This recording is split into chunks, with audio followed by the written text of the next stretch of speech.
Hello and welcome to Men's Health TV.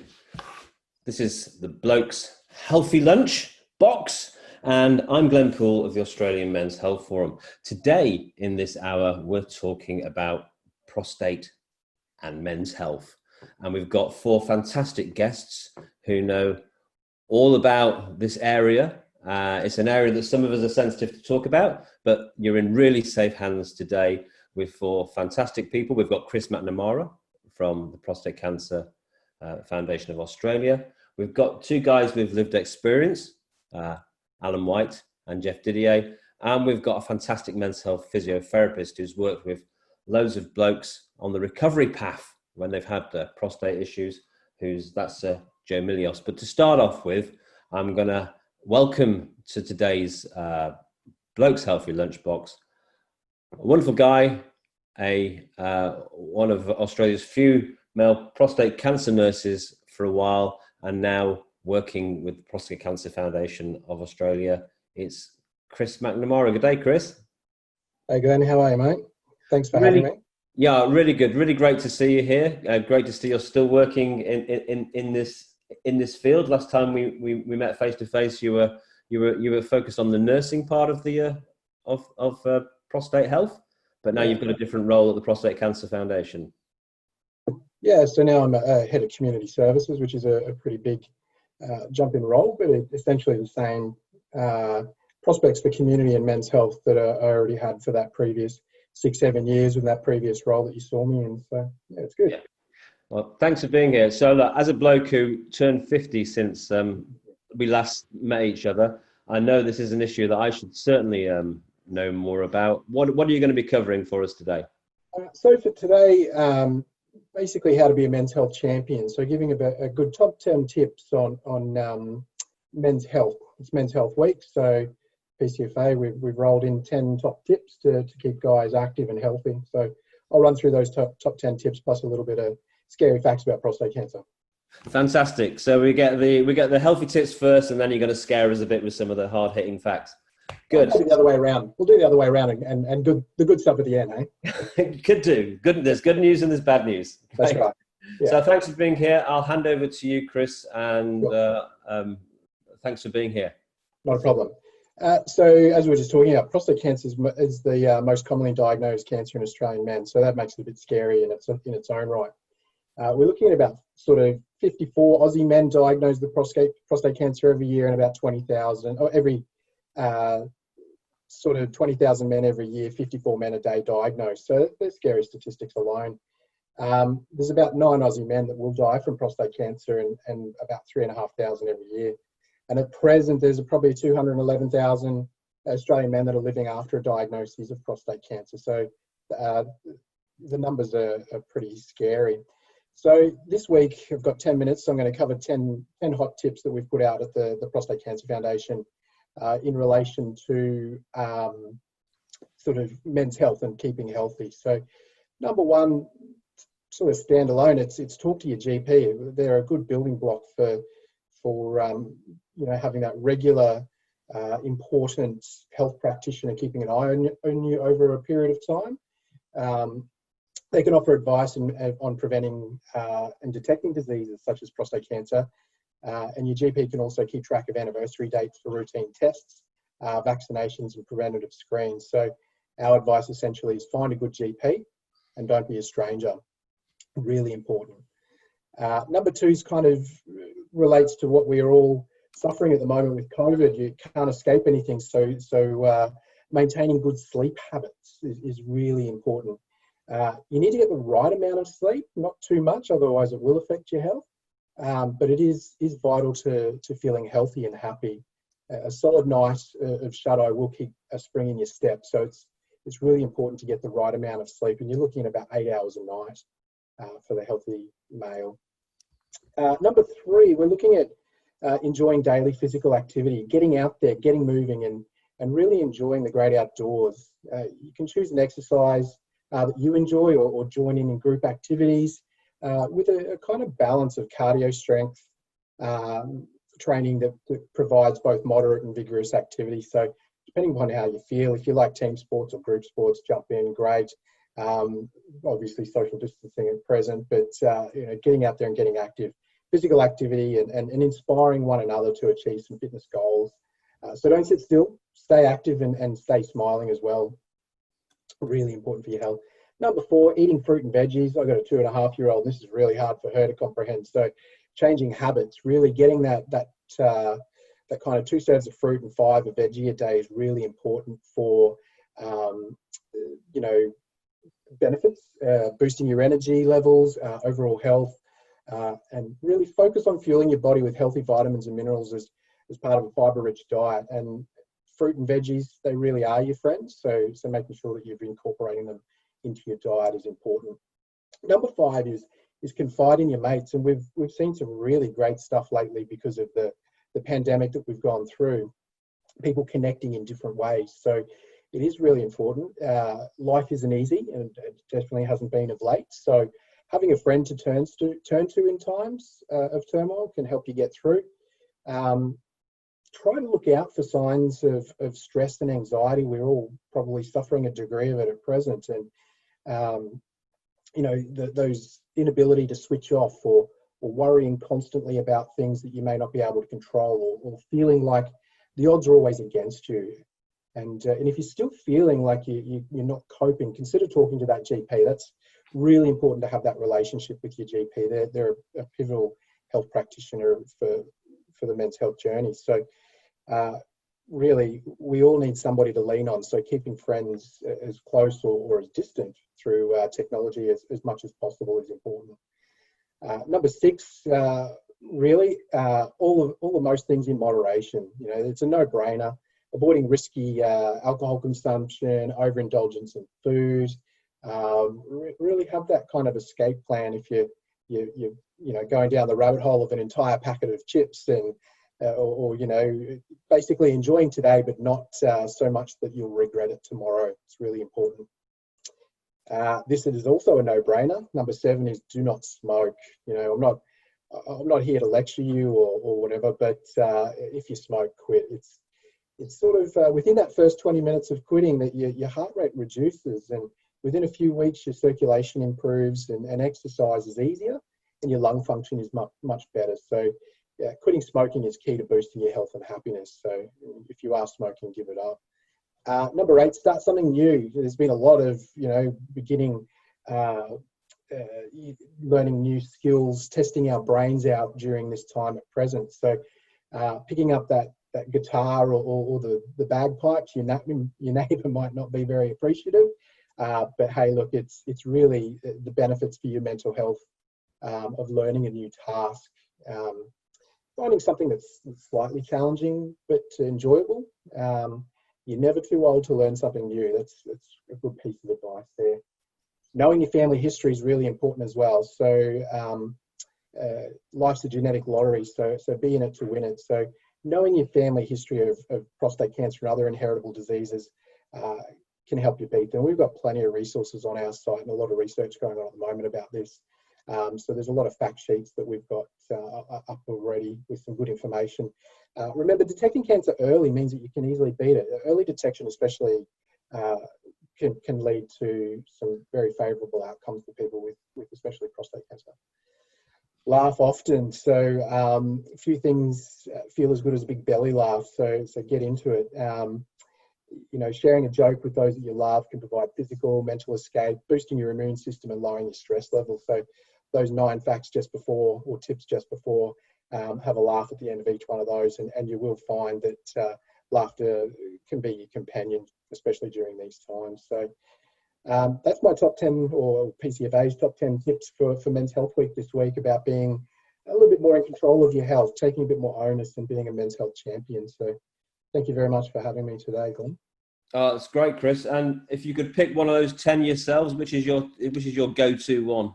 Right now, physical activity. That's kind of one of those things that has been lacking. We're all working from home these days, so the kitchen cupboard is a lot closer than it used to be. And getting out and about, really, as I say, it does invigorate you and makes you feel better from a mental health point of view and a physical point of view. That's great. Yeah, I know I've certainly experienced a bit of coronavirus spread in the last few months, which has been mostly around my waistline. Because, as you say, the fridge with that packet of Tim Tams in is just that little Very bit close. closer to reach. Yeah, but hey, we're laughing about it, and that was one of the other top tens, right? So Yep. that's the positive. Perfect. Right. So, where should any of the sort of messages or requests you want to put out to Blokes Destroying Men's Health Week? And following those 10 tips is probably the number one, and sharing across all socials, so that it's that community awareness that really does help with these issues. Guys living through other guys' experiences and not knowing what they can do when it's just a simple task, really. Having a chat with a mate, walking around the block, those sorts of things just really, really do affect us in a positive way, especially right now. So I think that's probably the takeaway, and also making sure that you've got that relationship with your GP. That's really important. They're kind of our connection to their health side of things. And if you go and see your GP every year at stages of life, you feel a lot more comfortable when you have to see them for something important. That's great. And where should people go for more information about the Prostate Cancer Foundation? We're across all socials and also our website, so pcfa.org.au. We're running a bit of a men's health quiz at the present, which is a lot harder than what you think. So I'm sure that you can pop that. I'll pop that in the comments of the live video and see if anybody wants to partake and see how lucky or if they can get 100%. I'm yet to see someone get 100%, but it'll be interesting to see if anyone wants to give it a go. That's great. Well, thanks for being here, Chris. Thanks for the great work. Thank you, Glenn. Yeah, thanks for the great work you do, and obviously thanks to the PCFA for the important work done there in raising awareness of this very important health issue. Awesome, thanks. We'll catch up soon, no doubt. Cheers. So this is the Men's Health TV, and you're tuned into the Men's Healthy Lunchbox, and today we're talking about prostate cancer and men's health. Coming up, we've got Alan White, who's an absolute legend in the world of advocating around prostate health issues. You are, Alan. I can see you laughing. You're an absolute legend. And he's certainly doing that one of the 10 things that Chris recommended, which is I rarely see Alan without us having a good laugh at some point. So even though it's a very serious subject, I'm sure there'll be a couple of smiles when Alan shares what he has to share. But I'm going to go now to Geoff Didier. Geoff's not got a camera, but we're going to share the only good image we could find of you online, Geoff, which is, maybe you'll tell us what it is. It's a Brumbies shirt I can see here. You might have to explain to some of the listeners who don't know who you are, why you're wearing a Brumbies shirt. But if you just knock on your microphone, Geoff Didier, say hello.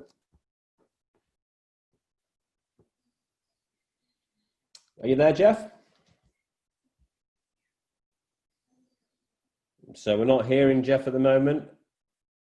We're not hearing him and we're not seeing him. So we might have to come back and try, see if we can get a hold of Geoff in a second. Yeah, what about now? How's that? Oh, there he is. Rightio.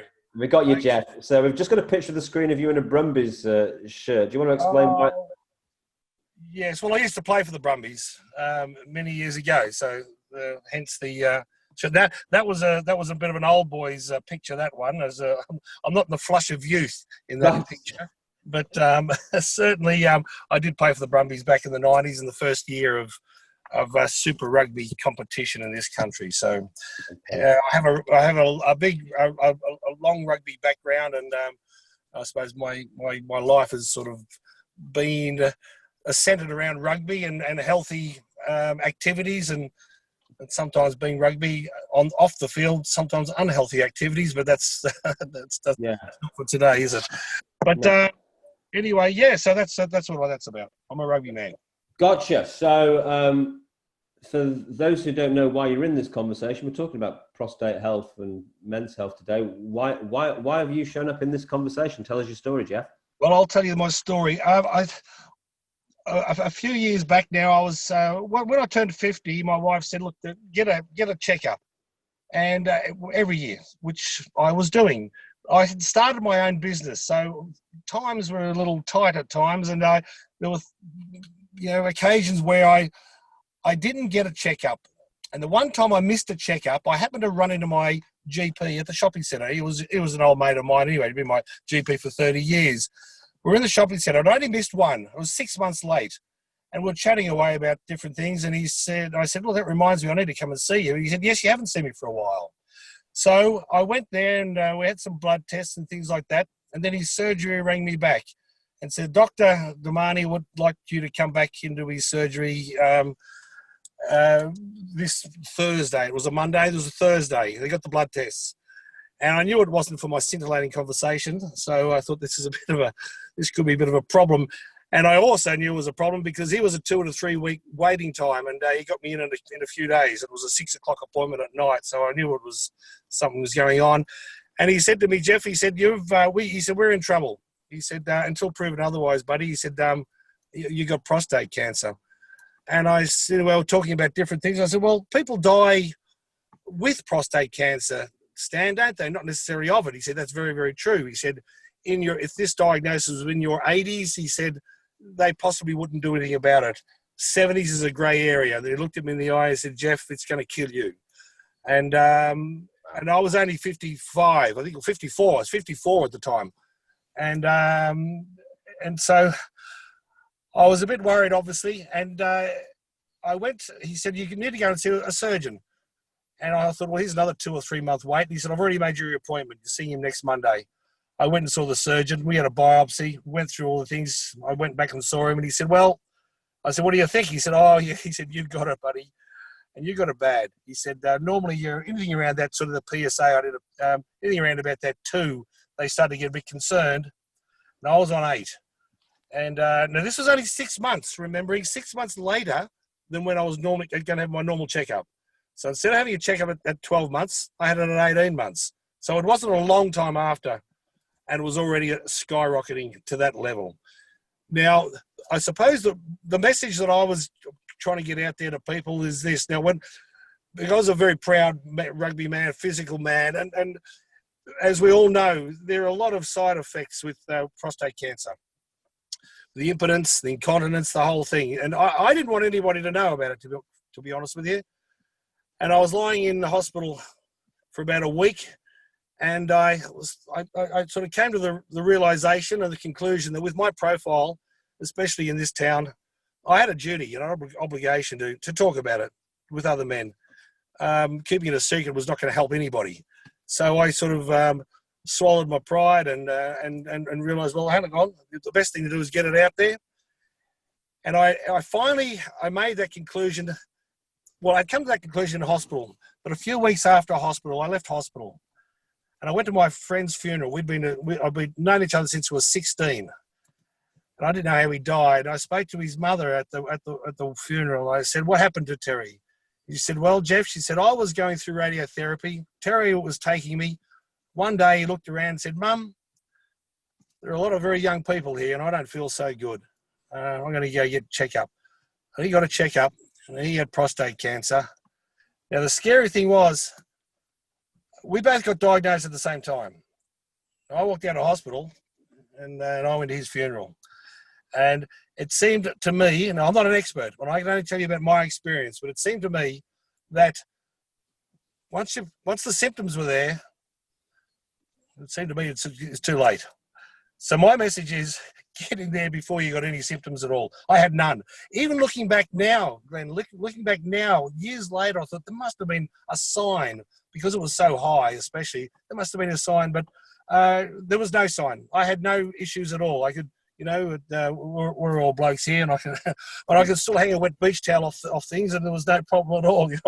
I had no issues. I can say that with my hand on my heart, and so therefore it seemed to me that the fact that there was that a fellow that I knew, he had symptoms. We both diagnosed at the same time. He died, and I didn't. That confirmed.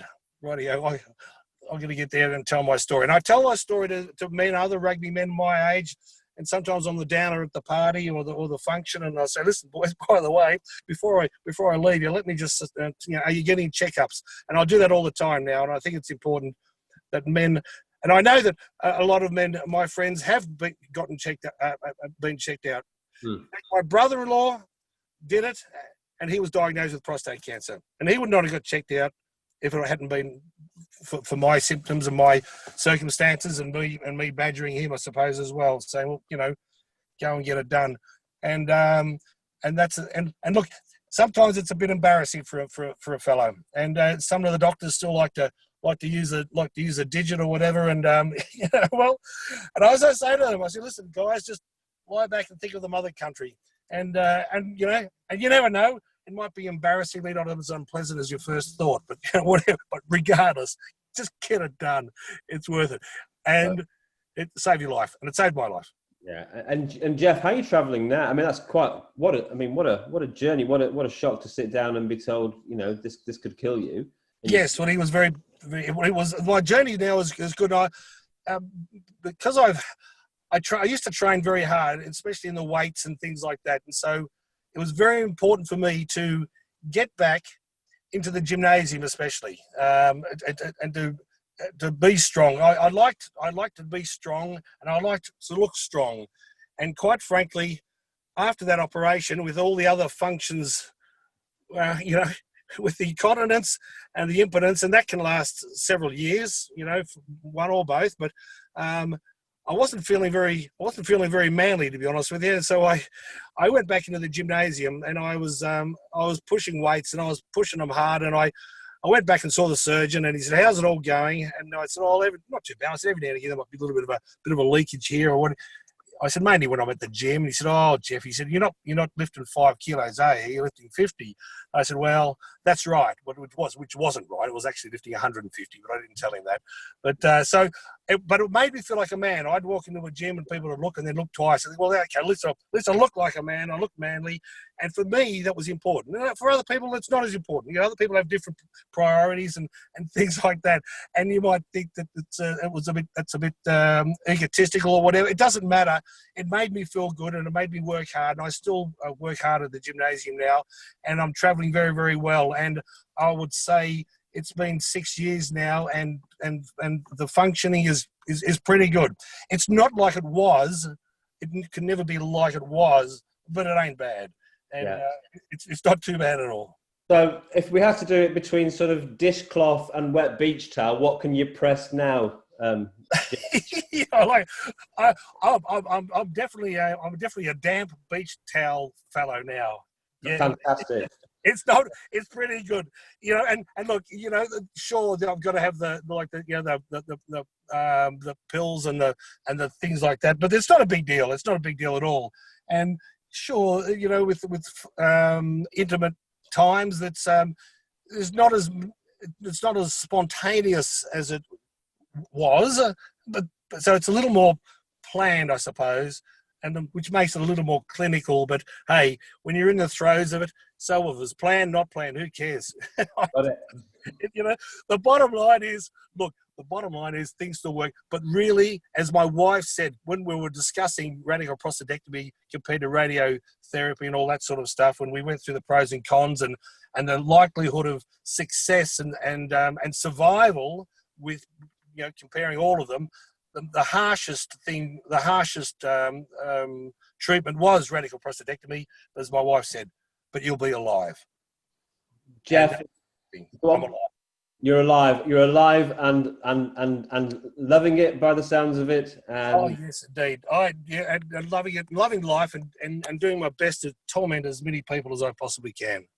That's my job.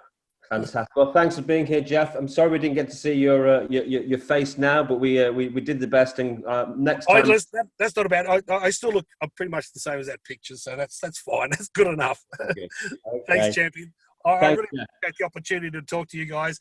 And if there's anything else in the future, you don't hesitate. You must call me, and next time I'll try and work this bloody iPad out, and you can see the dial. Thanks, that's fella. Fantastic. Great to connect with you, Geoff. I'm sure we'll find an opportunity to work together again and talk in more detail. Thank you so much. You're a champion. See you, mate. Thank you, my friend. Right, well, that was Geoff Didier, former Brumbies start, sharing a bit of his personal journey there. We're going to go straight to Alan Y. Alan, what parts of Geoff's story resonated with you? Well, probably most of it in different degrees, I guess.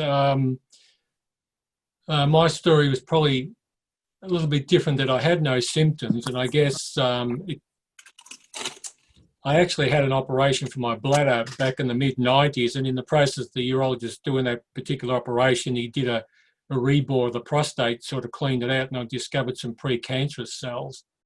So then towards the late 90s, excuse me, I moved back to Melbourne from Albury-Wodonga with studies, and I'd missed a blood test, and that's where the PSA had risen, and followed up with a biopsy. And I'm talking about, excuse me, early 2000. And when it came back with what's called a Gleason score, which means the pathology had graded the cancer, back in 2000, you know, at that time, they just whipped the prostate out. There was no consideration of anything else. But I pushed back against that to find other ways of dealing with it. And I guess I eventually ended up on what's called active surveillance now, or even active management. It didn't really have a name back then. And luckily, I had a final biopsy and it was discovered it was become more low risk. So that was 2000. And luckily, for the next 10 years, I went on this active surveillance process with regular blood tests to a point where in 2011, it had become more aggressive. But I guess the important thing for men is to be aware of that you can have the prostate cancer without having symptoms. So that's why it's important to follow on from Chris's chat about having regular blood tests, or getting to know your numbers, so you develop a relationship with the doctor. And blokes say, oh, if it ain't broke, don't fix it. But your body's like, the men, I don't know if I'm going to be able to show this, but the men's shed, spanner in the works, is a great analogy. Your body is like a car. Your body is the Ferrari of the car. So you've got to maintain it. And yes, things can go wrong and your body will keep functioning, but it'll eventually fall over and you'll have worse symptoms and worse outcomes. So prostate cancer is just part of that jigsaw of your health and well-being. And it's about taking care of your health. The men have got to take care of their health because no one else is going to do it for you. And you cannot expect the GP to be looking after you. You've got to go in with your questions, and you've got to go in and say, well, what do I need to get checked up at 40 if I've got family history on either side of breast, ovarian or prostate cancer? If not, then at 50, you start this regular checkup every 12 months on your wedding anniversary, your birthday, or an important event. Get your numbers so that you and your GP are aware of what's going on. You can track the changes. And I guess in my case, I can only talk about mine, I had no symptoms of the prostate cancer there. It was only because the blood test very slightly raised, and every 12 months the urologist would do the DRE, and the gland was firm.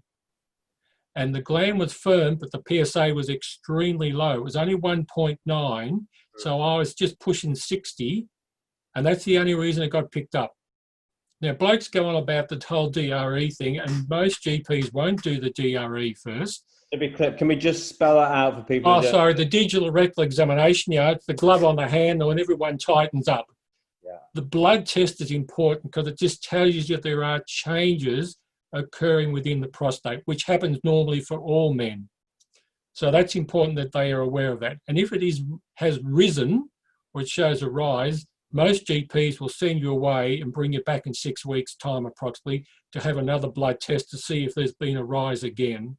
And then you would then have the DRE with the GP or with the urologist.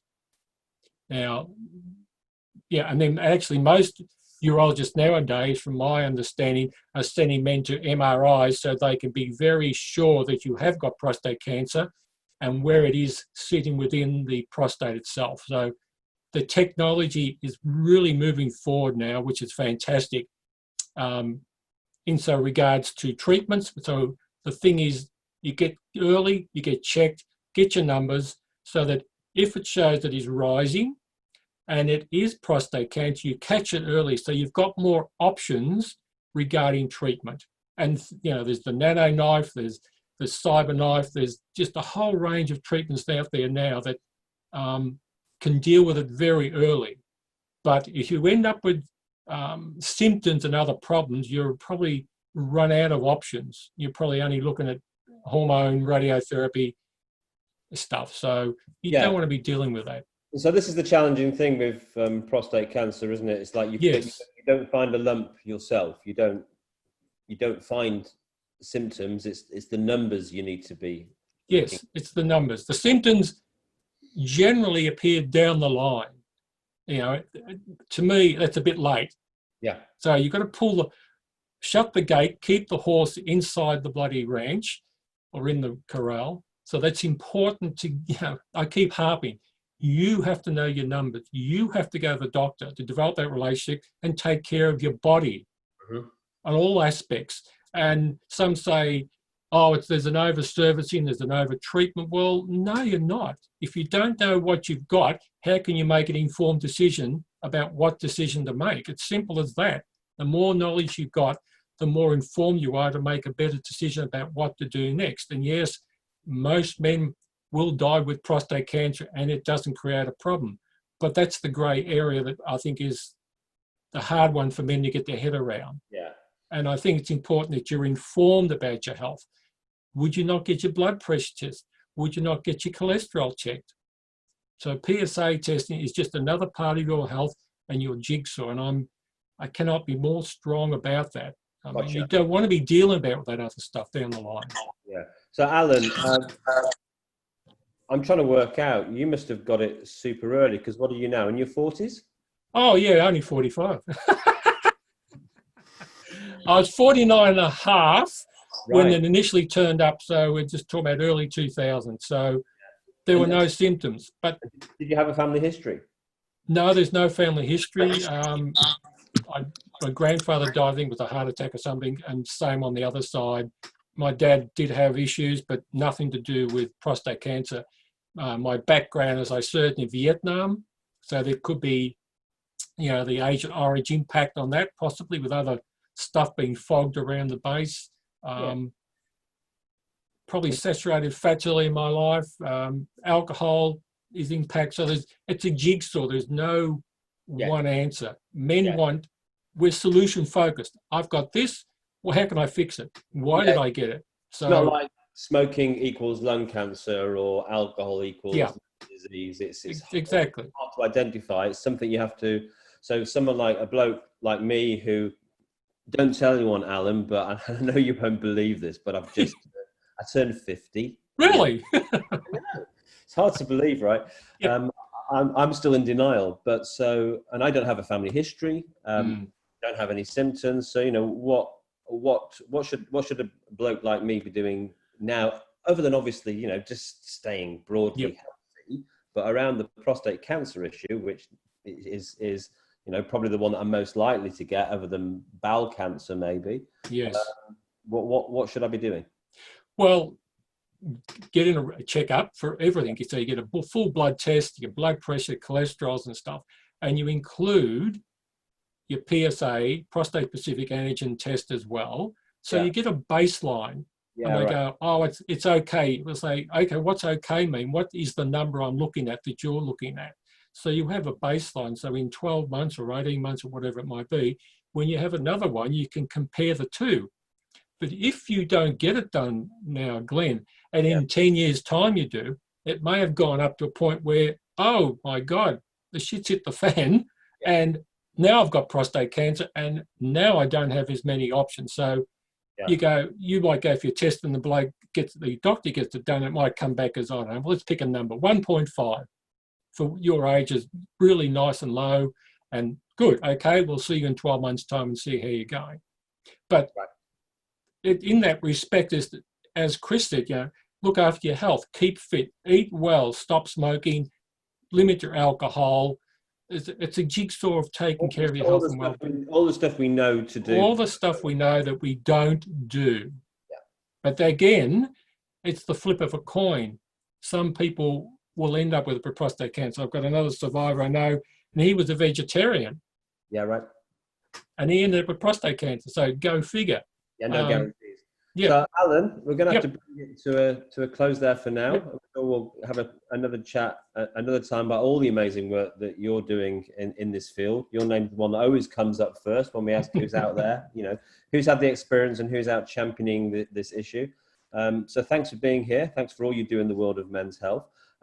And another bloke whose name often comes up is a great guy in WA called David Dyke. Go and check out David Dyke's video online. David can't be with us today, but David strongly recommended that we talk with our next guest, who's a men's health physiotherapist. Thanks, Alan. I'm going to go and say hello to Joe now. Just stick around though for a minute. We want to make sure that we've got Joe on coming through on Zoom. Joe, can you open your mic and say hello? Just need you to open your mic, Joe. Sorry, can you hear me? Okay, great. So, would you like to introduce yourself and tell us who you are? All right, well, thank you so much for having me. I do know David Dyke pretty well, and have had the opportunity to look after him, as well as a few thousand other guys, particularly going through the surgery, the radical prostatectomy. So I basically started life out as a generalist physiotherapist, so a musculoskeletal physio. But as time evolved, my brother, who's a urologist, was very interested in working with prostate cancer patients and asked me to help him. And that was about 15 years ago. And we quickly realised there was lots we could actually do to help fill in a few gaps to try and help improve the continence outcomes of men. We managed to work out some programs that worked pretty efficiently, and we had quite a few discussions then about trying to work with improving men's sexual function recovery, because that was a lot more neglected side effect. And I was always very compassionate around that for men. Clearly I'm a female, so I was never going to actually experience any of these situations myself. But I really wanted to represent my patients back to the urologists and to other physios if I could, to sort of say this is the lived experience of men. And continence is one thing, but there's two physical side effects that impact on men, and then if we don't sort those out, then psychologically they're going to be pretty burdened, and that impacts on everyone in that man's life as well, potentially. So the clinical experiences I saw then encouraged me to want to do a little bit more. So I then started a PhD to try and fill in some gaps and develop, and I guess show that we could contribute by educating our patients from research, but also bridging that gap between what men were saying to me and what we needed to do a lot better job with medically as medical providers. And so I've just finished that PhD at the University of Western Australia just in 2019, or December last year. And so nowadays I do quite a lot of clinical work, but that's my main passion. I work 6 days a week in clinics with men, and a range of issues around prostate cancer or men's health. But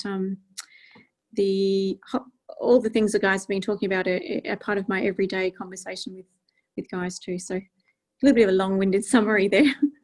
No, that's great. It's really, looking at prostate cancer from the outside in, because you've actually been involved in this field, it's just this kind of scary thing that kills older men. And you think cancer and you think death. What we don't think about, I think most of us, unless we've actually had experience in our family or ourselves, is that there's a whole load of men out there who are going to have prostate cancer. They're going to have some kind of intervention, and then there's a process of rebuilding to that. And it's not like rebuilding after you've broken a leg or rebuilding after the house has sort of fallen down. You don't automatically think things like physio and even yoga, I know you do, and stuff like that. So can you explain exactly even why a physiotherapist is in the world of prostate cancer? Because at the first thought, it doesn't really make sort of sense.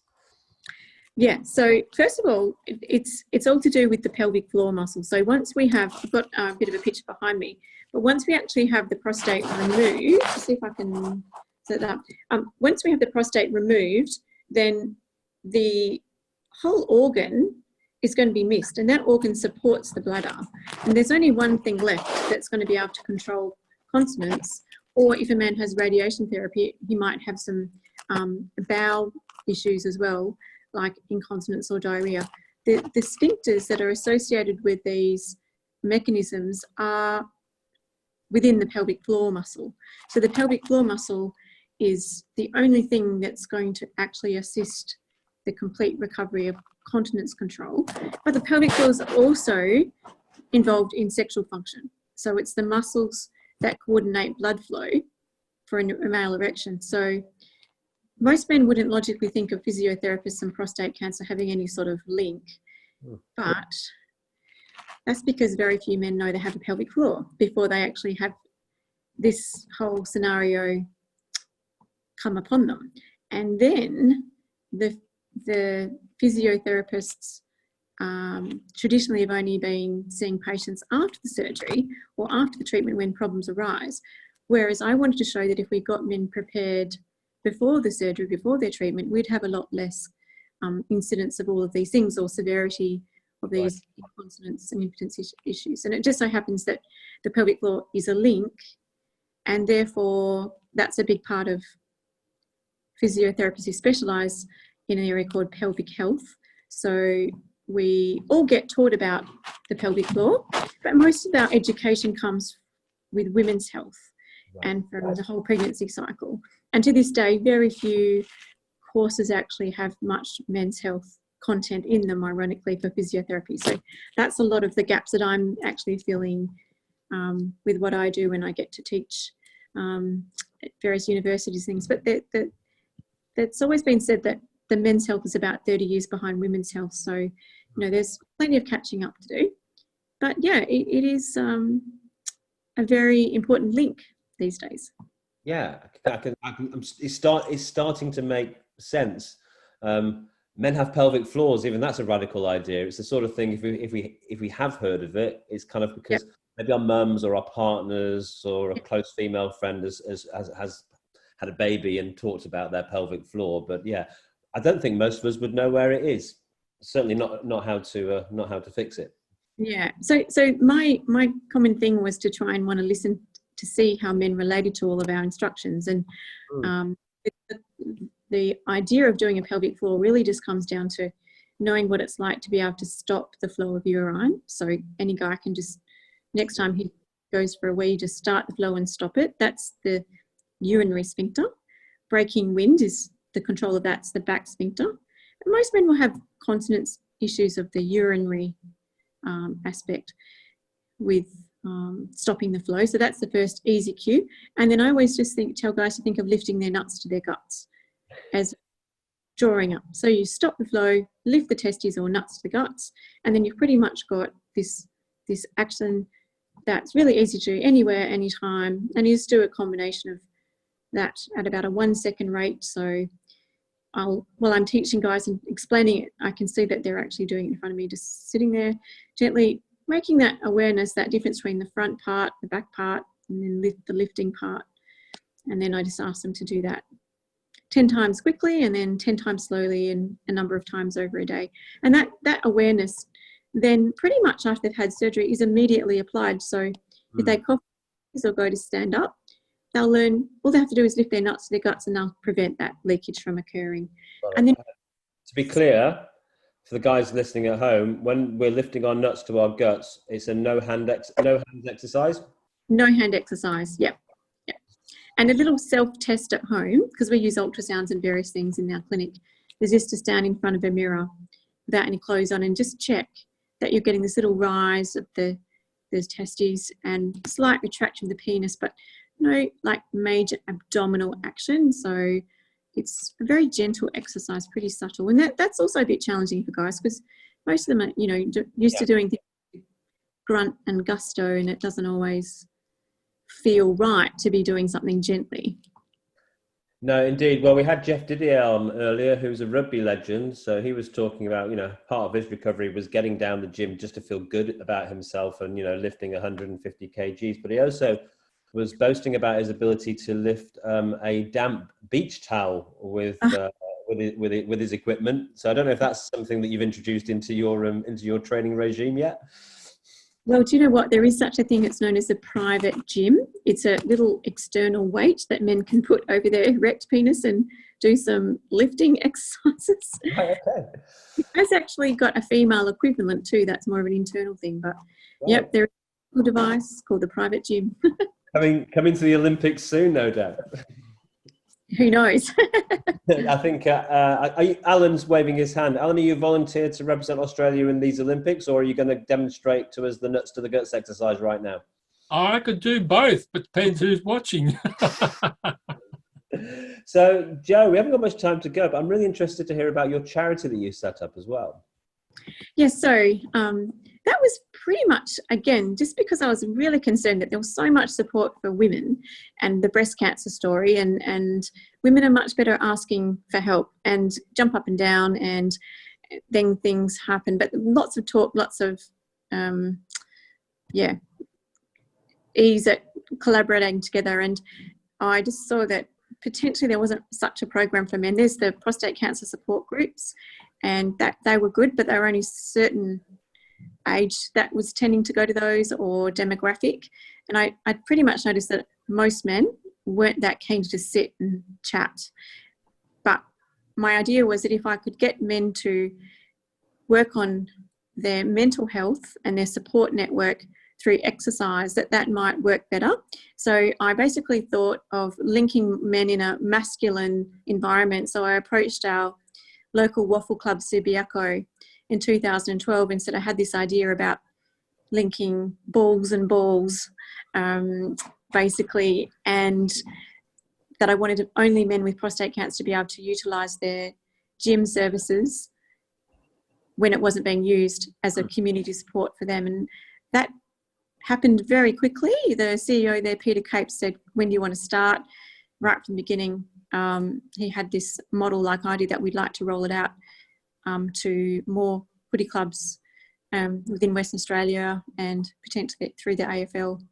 And so Prost is the name of the program, and Prost is to your health, or cheers in German. And its official name is Prost Exercise for Prostate Cancer Incorporated.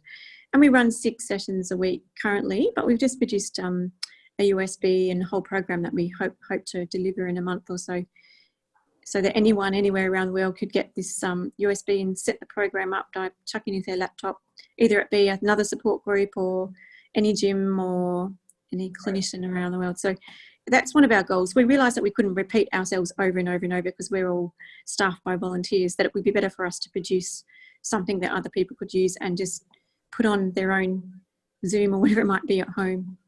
That's fantastic. Yeah, we had an event last week focused on the use of sport in men's health projects, because we know there's lots of great evidence that sports venues, sports clubs can be a great vehicle for engaging men in programs like the one you've just identified, because going where men already go, going where they're familiar. What did you say? Linking men in a masculine environment. Yeah. Great work. And I've trained exercise physiologists and other physios to help me run it. I want it to be a very blokey environment, in actual fact, and I don't actually run that program myself. I do offer yoga for couples and others, men, and lots of men don't do yoga either, so that's what I teach. But yeah, it's pretty much the guys' domain. I wanted them to feel comfortable to talk about whatever issues they had in a very trusting environment, because everyone's in the same boat of various severities or just want to be there for other guys. So you can only go to Prost if you've got prostate cancer. Got it. So I'm not going to say that. I'm going to say, I'll say it this way: if I'm unfortunate enough to find myself in this situation, then I want a Prost in my local area. That sounds like a fantastic thing. We need in every footy club or sports facility around the country. So, Joe, we're coming to end of time. Is there any one last message or any kind of link you want to share or call to action you want to put out there? I just think it's really important for guys to understand that all around the world there is a survivorship gap, and it's between men and women. It's usually at least a 5-year age difference, and surviving 80 years for a man in Australia is pretty good in world standards, but it's 85 for women. And I just think men need to embrace everything that you guys have already been talking about.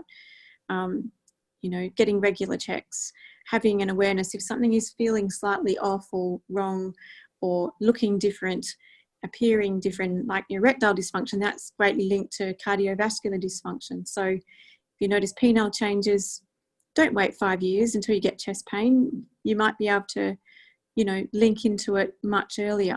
So just don't be afraid to put your hand up if you're feeling some health issues arising or a little bit concerned, because a lot of that 5-year age gap is just because of preventative health issues.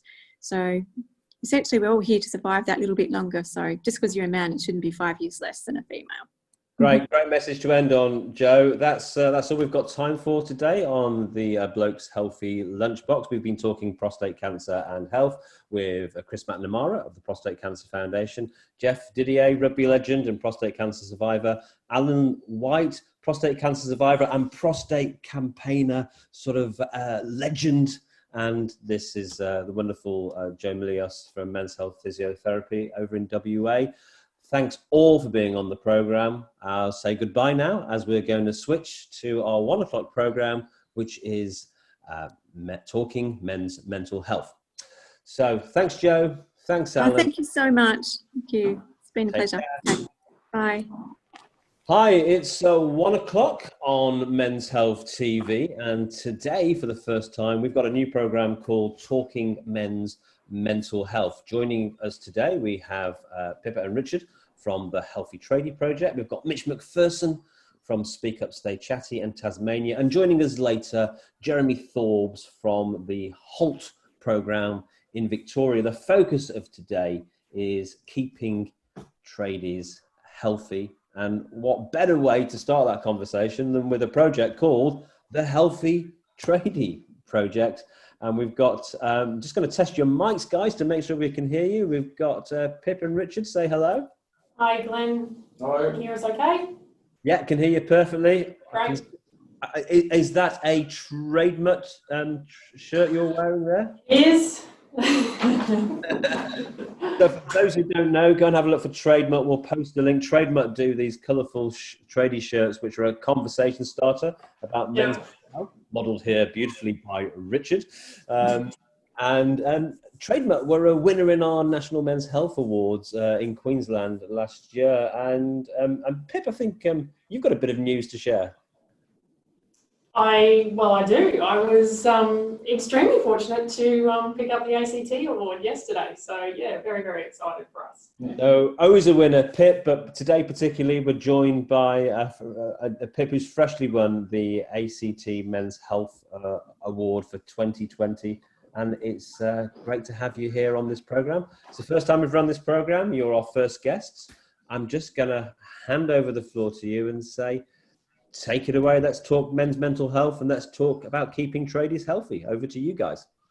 Thank you. So I guess for those who don't know us, my name is Pip Selden. I'm actually an operations manager in the construction industry. I've worked in the industry myself for over a decade now, and this project though is really a passion project for me, appreciating the stress and the pressure and just how hard it is for tradies to live healthy with the challenges that we face in the industry.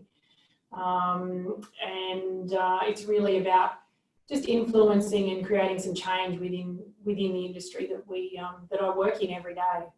Richard Toomey is with me. Richard does a lot of the sessions out on site and movement sessions, sharing his passion for movement with tradies. Has a trade background and has worked in the construction industry all his life as well. So what we want to do today, and we're going to have to roll through it pretty quickly, but what we want to share with you is some focus points around the workshop that we usually do out on sites or in workplaces called the Healthy Tradie. So we're actually going to talk to this wheel, which includes, and hopefully you can see that okay, it includes 6 areas of life that we believe go together to help us create a healthy and happy and balanced life. And those 6 things are nutrition, exercise, mindset, sleep, sun and play. And the concept of this wheel is that the red band in the middle represents poor, the orange is okay, but it could do with a little bit of improvement, and the green is excellent. You're completely satisfied with that area of your life.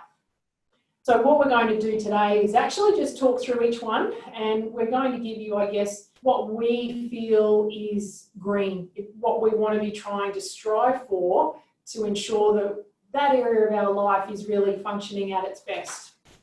And as we go through them, what we'll do is we'll actually give you just some feedback on, I guess, what we generally see on site and how most people, particularly tradies, would often find that area of their life is and how they would rate that.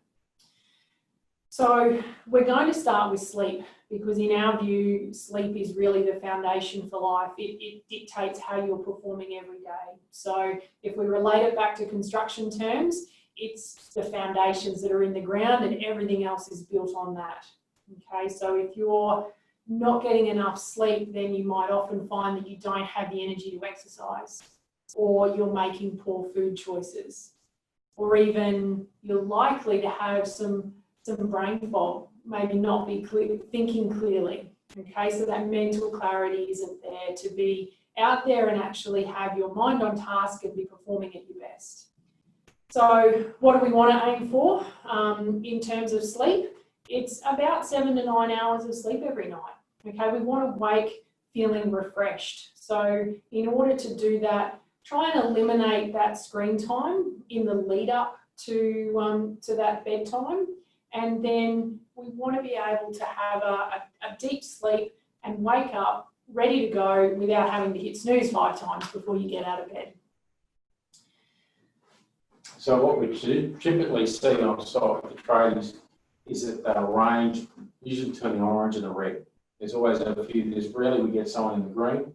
Some of those factors come down to stress and pressures at work, early starts, travel time, especially in bigger cities, and not being able to wind down before they go to bed. So we try and give them tools to do that. But often we'll see that often in the orange and red. So I'll take the green off. We ask them to tell us where they are, and you start to see that we'll show what that reflection, what that causes.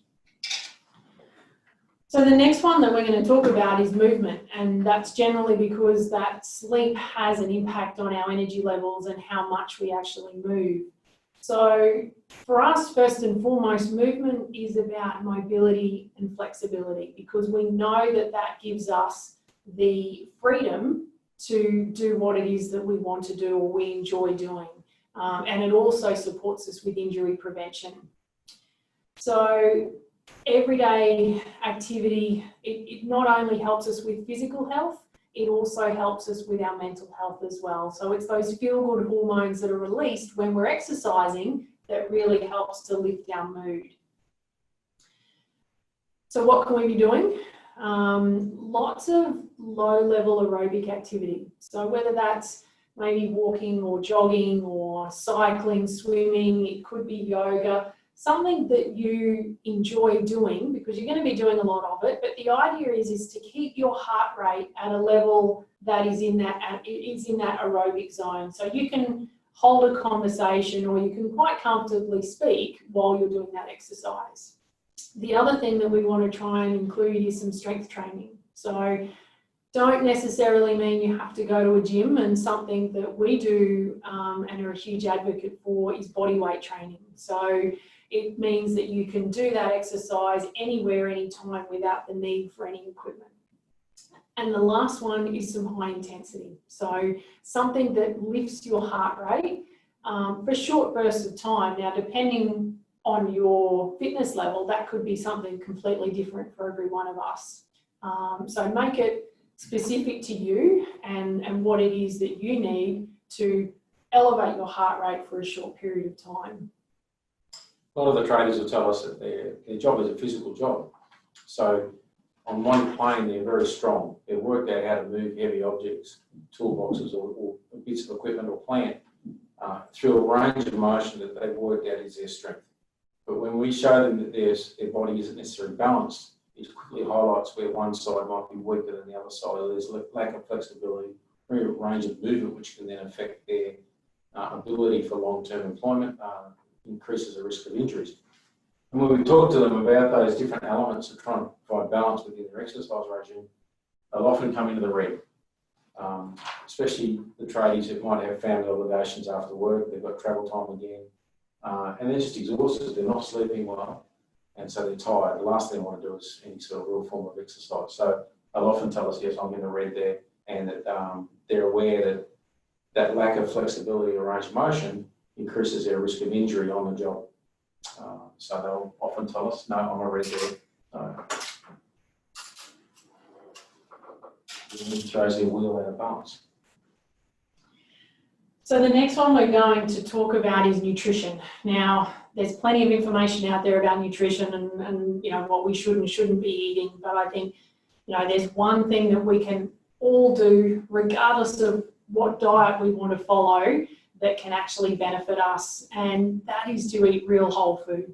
So we want to eliminate as much as possible all those really highly processed foods. So think about trying to consume foods in their most natural source.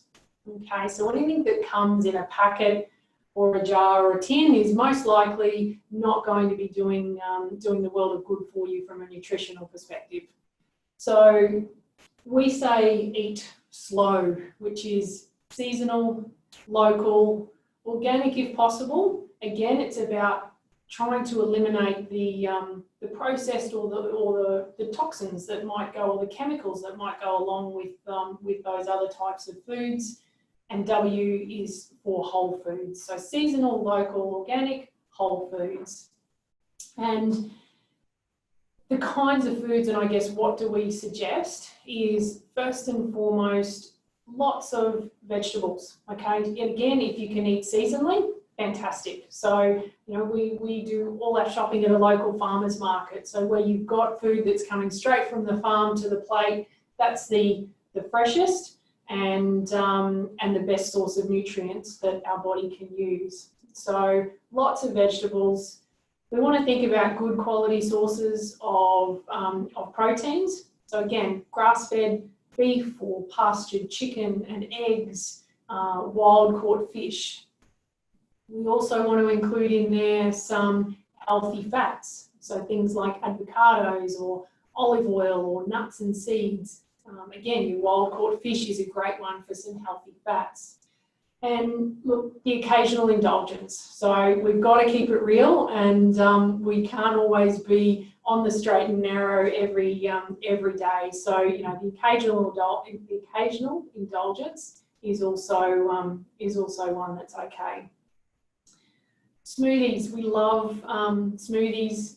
Great way, really quick and easy meal, and really a great way to get a whole bunch of nutrients if you've got some vegetables and some fruits in there as well. Great way to get a whole bunch of nutrients directly into the cells of your body.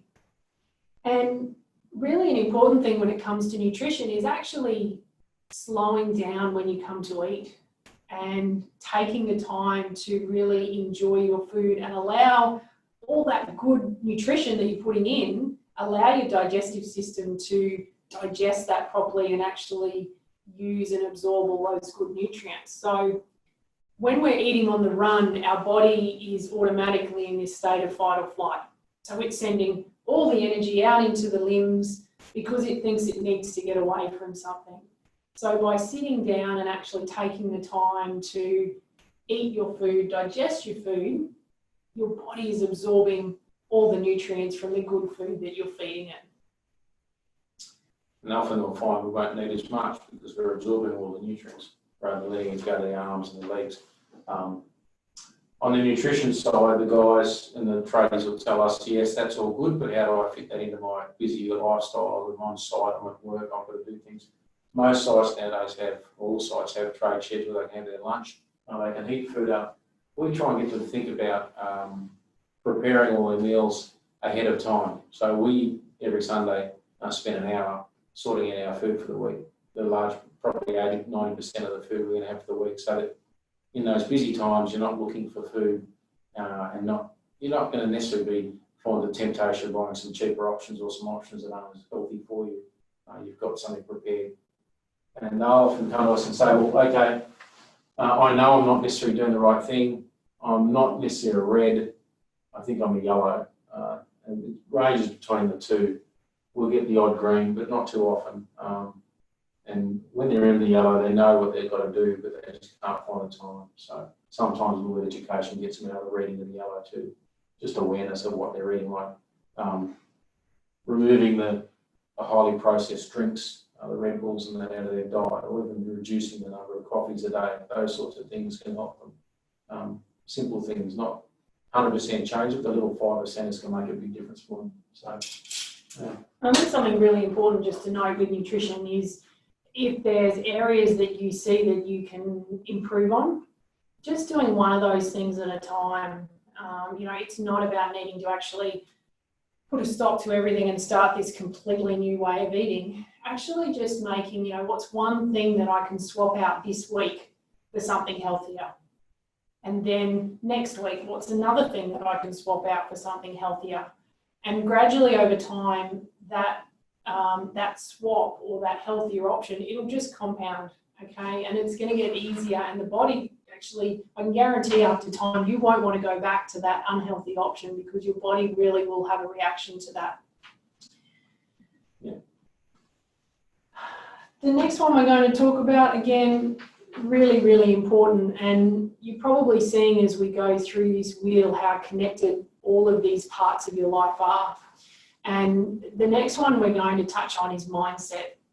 And I heard something this morning that said to me, if you're living, then you'll certainly experience stress at some stage or another.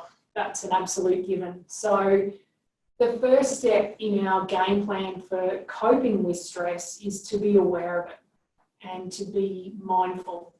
And I guess, what do we mean when we say the word mindful? It's actually simply about just paying attention to what you're doing, either the situation or the task at hand right now. So it's as much as we can not allowing ourselves to be consumed by worries, by thoughts about the past, and then worries and thoughts about the future. It's really bringing your awareness and your focus and your attention back to what you're doing right now. And I guess if you think about all the things that we do during the day, that could be so many different things. It could be sitting and having a conversation with someone and actually listening to what that person is saying instead of thinking about what you're going to say in response.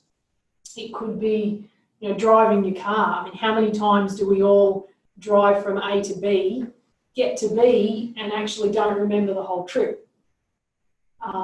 It could be, having a shower and simply just noticing and feeling that warm water on your skin.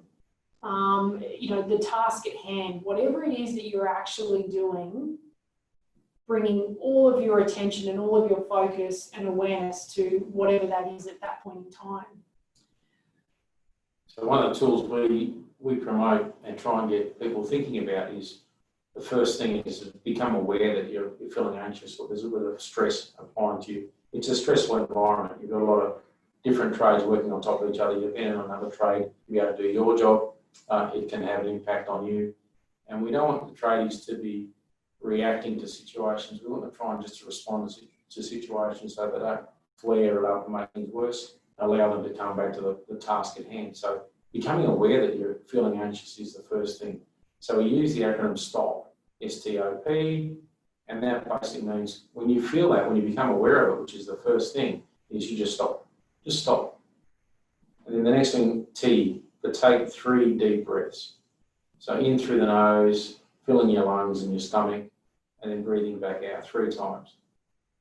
And then observe where that stress and pressure might be showing in your body. Often we'll feel that in the neck or the shoulders, in our chest, in our stomach. And just try and just get it to ease through the breath. And just slow it all down. And P is then proceed mindfully. And we want people to proceed then with, well, what's going on around me? Let's not react, let's respond to what's going on. And to be able to then just calmly solve situations or move on. And we find that through the stop process, to just observing where that anxiety is through the breath, you can just ease that stress and pressure a little bit.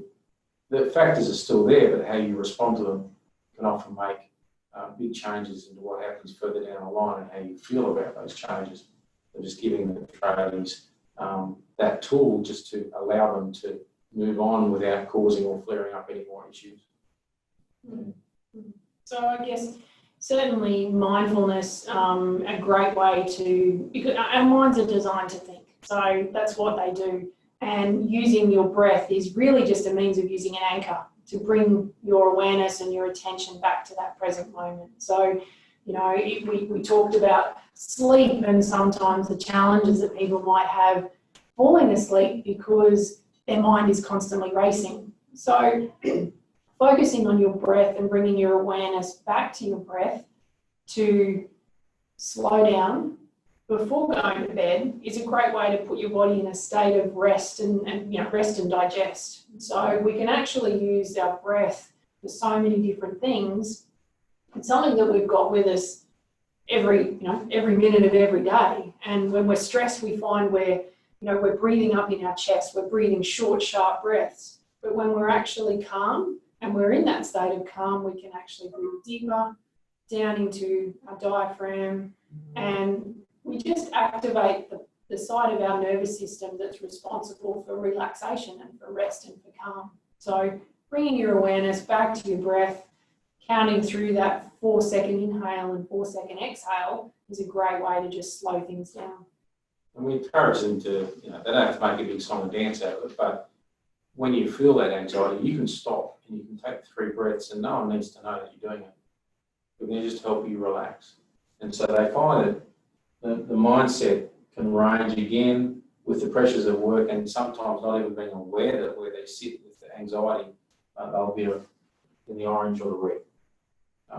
They're often under a lot of stress. They're not sleeping well, they're not eating well, they're not getting enough exercise, and this is being affected immediately. So their ability to focus on the task at hand on the job is dangerously impacted by this. So I'll take that back to a red. Okay, these last two, sun and play, they're really lifestyle behaviours that we probably easily forget about, but they're also really super important. So sun, spending some time in the sun is one of the most natural ways for our body to boost our body's own supply of vitamin D, okay? It's that vitamin D is also really, really important for our immune system. So I don't mean going out and baking yourself in the sun for 8 hours every day, but just even 10 to 15 minutes in direct sunlight every day will go a huge and long way to boosting your body's own supply of vitamin D. And I think, there's also something to be said for time in the sun and the impact that that has on your mood. Okay, it's a natural way of just lifting your mood when you're out there spending some time in the sun. So with tradies, sun's they're usually getting plenty of sun, but then we flip it and say that, as we just said, 20 minutes. You don't need to be in the sun for 8 hours a day. That's where it gets dangerous. So sometimes I'll arrange, I get plenty of sun on the job all the time, which actually moves it back to a yellow or a red because they're in there for too long. So when they're aware of it, they're covered up. Most of them have to wear long sleeves and long pants now and hats. It's green is normally pretty good. So we'll leave it at green for the sun. Yeah. And the last one is play. So play is an antidote to stress, and I think we all try and cram so much into our lives these days that we really forget about the importance of play. So what is play? It's anything that brings us joy, but there's no routine, there's no structure, there's no outcome. Okay, if you could think back to what you did as a child and recreate that today, what would that be? Okay, it could be something active, it could be a team sport, it could be something social. Having those connections and relationships with mates, with family, those connections with other people that lift you up, it's a fundamental need for every one of us. So that's a really, really important element and can be something that's classed as play as well. It can go as far as a hobby, music, anything like that, gathering. A lot of the common areas now with men is like things like the men's shed, where men get together and do a common task, maybe they're working on cars, anything like that. Walking the dog, anything that doesn't have an outcome plan to it.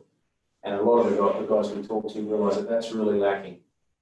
That's really bad. They don't get the time for the play. They don't give themselves that reward. They don't give themselves that luxury. But it's so important, even just catching up with friends at a barbecue as fast as playing. Just switching off and focusing on each other and having those conversations that are so important to the natural animal in us. So that's often a red or orange. The orange, yeah. So as you can see, as we started to remove the pieces of this wheel, you saw what it did, and you saw that, you know, it does become out of balance because they are all connected in some way. And I think if you're sitting there thinking about, you know, hopefully you are, about what your wheel might look like, and hopefully you've rated each of those areas of your life, don't think it's all broken. You know, if your wheel looks red and looks orange, that's okay, because it's not about trying to fix everything in one go. Think about what's the one thing that you can bring some energy and some awareness and some focus to, because I can guarantee if we start to work on that, it'll have a flow-on effect and it'll improve something else. So if your sleep was really bad, if we can bring some focus to that, it's going to impact your energy levels. It's going to impact your nutrition choices. Okay, so it's really important just to look at the one thing that you can focus on today. And that's what I'd probably ask everyone to do if you're listening to this now or later on the recording. Have a think about what's the one thing that you can focus on right now to make a positive influence on something else in your life. Just make that 1% change. It's going to make a difference for you. And give yourself a little bit of momentum. Momentum's so important that you just get a roll on with. That feels good, I can do that. Something that's achievable for you that you know can make a difference. And it can be as simple, I know, that sleep's lacking and that's everything else is affected for me. And so I know I have to make changes in what I do. Maybe I'll stay up for a week watching something on TV and I don't need to. It's not really that important, or we can record it. So that needs to become a focus for me, and then other things will just flow. You know, I can not watch that extra hour of TV. That's fine. I'm not going to, you know. So it's those sort of things, and I just put the priorities where I need it to be. And my health is a priority, so I need to strengthen that. It's as simple as that. Just not try and fix everything, because the rest will flow. It'll balance itself. Great. Oh, it's fantastic presentation, guys. And you've managed to squeeze that into a 20, 25 minutes there. And I want to acknowledge you for really living your work. I saw you both in June last year in Canberra when we had the Men's Health Awards there it's a year, isn't it? It was last Men's Health Award. And I was just having what I thought was an ordinary little chat with Richard. And I don't even know how I got into it, but I mentioned that because I was jumping on a plane every couple of planes a day, doing seven cities in a week. And I was mentioning how I started to get stiff hips and sciatica if I was traveling around a lot and sleeping in different beds. And he had me in the corner of the room doing squats, not like weight squats, but actually flexibility squats. He said, can you keep your feet flat on the ground and then squat right down? And I could hardly get halfway. So that just do one thing. And I do like a chat. I'm a bloke. I'm a bit competitive, and I found hang on a minute. This bloke can do something that I can't do. So I started practicing that and going a bit further and a bit further. And since I last seen you guys, not only is my squatting great and my sciatica doesn't play up anymore, I actually ran I ran the Melbourne Marathon, which was in November, I think. And I don't think I'd run more than 5Ks in 10 years. So I'm not saying you inspire me to run the marathon, but that one little thing I changed became a bit more exercise, a bit more flexibility. And yeah, am I still eating badly some days? Sure. Do I get enough sleep? Probably not. Do I play enough? I do the play in the sun bit quite well. But there's a great campaign that's come out of Canada called Don't Change Much. And it really sort of sprung to mind. It's a men's health campaign. It is that whole thing about, don't look at that ideal, perfect, healthy, that unachievable perfect health goal that you see on the front of like men's magazines. Actually think about where are you now and what small thing can you change, what's actually within your control to change today or this week, and it really can have a knock-on effect over time. I think that's a really good lesson to take away from this, to think about everyone listening, whenever you watch this today or tomorrow or whenever it shows up on your Facebook feed, what one little thing can you change. If it was the squats last time, I think I need to play a bit more actually, because I've been working too hard. Don't stop at the squats. I won't. I won't. No. Yeah, I'm gonna have a squat off with you next time. Next time I see you. Excellent. Love it. Thanks to Pippa and to Richard. Is there a last message, a call out, a link to a website or something you want to share before you sign off? Absolutely. Look, I mean, you can. We're on all the social media channels, the Instagram and Facebook at the Healthy Tradie Project, or connect with us through the website, which is thehealthytradieproject.com. So we do these workshops out on site, out in the workplace. We also do some pre-start movement sessions, and we do that breath training and mindfulness work as well. So happy to take any inquiries on any of that. And I noticed on Facebook while you were talking, Jason Bonson from the Northern Territory, who's been in the men's health field for years, particularly working with Aboriginal men's health, he posted a message saying he'd already signed up in the last half hour to become part of the Healthy Tradie Tribe. So Fantastic. you've got at least one extra recruit. We'll see how many more people we can get watching this over the next few weeks. Excellent. Thanks both. Thanks so much. Thank you. You're doing great work. Great to see you. Thanks. So, from one tradie project to another former tradie. So, this is Men's Health TV, and we're talking keeping men mentally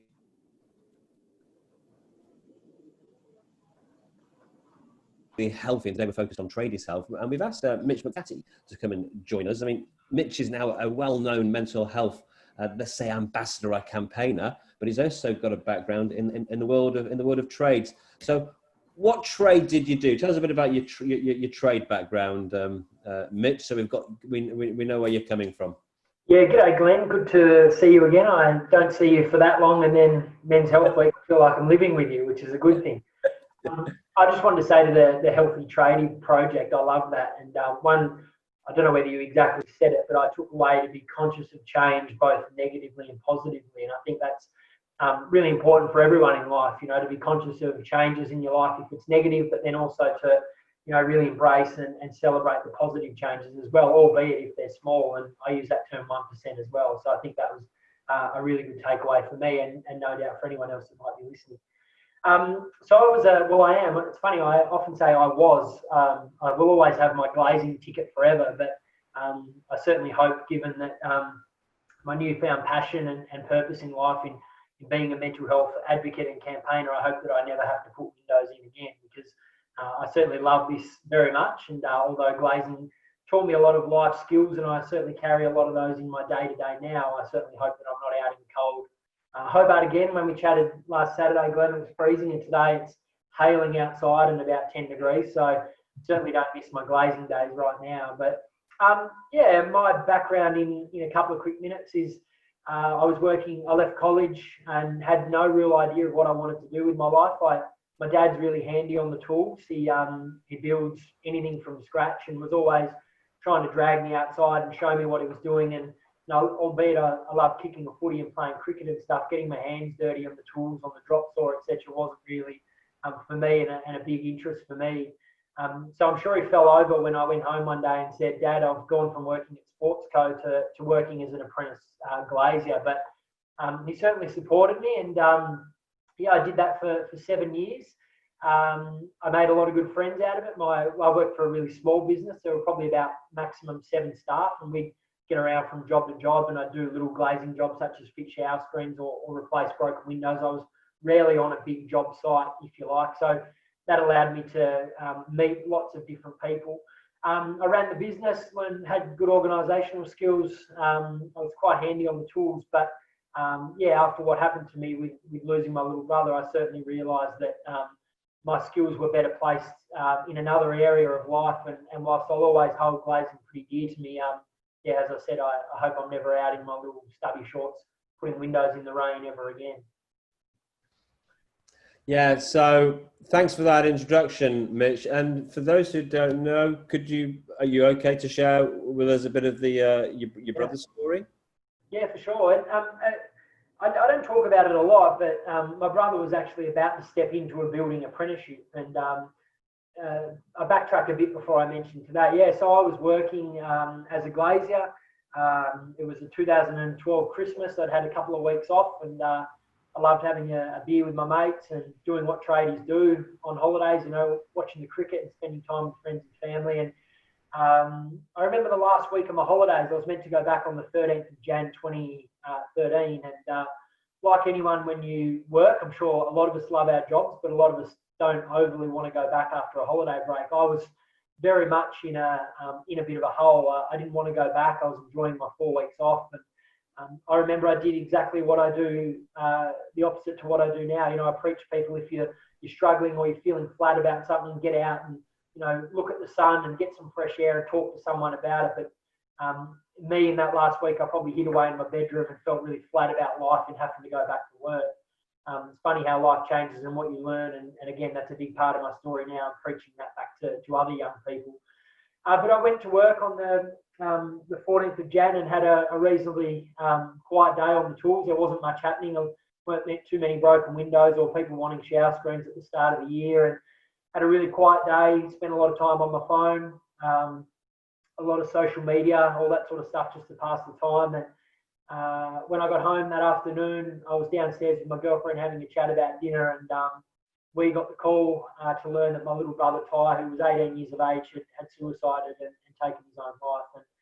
And that entered me into the world of being bereaved by suicide, as you know, Glenn. And from that, I grieved pretty hard for a while, but then transitioned my grief into passion and wanting to create change and created Stay Chatty. And down here in Tasmania, I learned that, you know, we had a really big problem with mental health and chatting about it, and therefore suicide having the second highest rate in the country. And it sort of blew me away that I knew a lot of people. You know, I played footy, I'm in the trade industry. I'd certainly heard of people that had taken their own life, but I'd never really ever thought it was important to sit down and firstly view my own feelings and my own mental health, but also look out for those around me. And I suffered pretty badly in wishing that I'd done that, in particular with my little brother. And you know, I mentioned about the trade industry. You know, the day he died, he went with my old man, and they met his new boss and workmates and bought some new tools. And because the very next day he was meant to start his building apprenticeship. And you know, I think back to the relationships and the life skills and the friends I made out of my trade. I know that it's a great place for young men to grow up, young women as well these days. But you know, for young men to get into the trade and learn their trade, but also learn life skills. I certainly don't have many days where I don't wish that my little brother had, you know, fought through that night and got up and went to work the next day, because I know he would have I've met those people since, and you know, they're an incredible bunch of people. Like a lot of people in the trade, he would have learned a lot and probably found ways to have the conversation about what it was that was getting him down. So yeah, from fast forward 7 years now, 7.5 years, I'm a pretty strong advocate, travelling around the country sharing my story. Stay Chatty's in Tasmania, quite a big organisation now with 5 full-time staff and a youth reference group and a really hard-working committee dedicated to create change around how we view mental health and how to have supportive conversations and reach out for help if you need it. So I love working with, you know, when I first started, it was pretty daunting to walk into a male-dominated group of tradies. You know, they turn their nose up, and we've come a long way as a society in 7 years around mental health in the trade industry.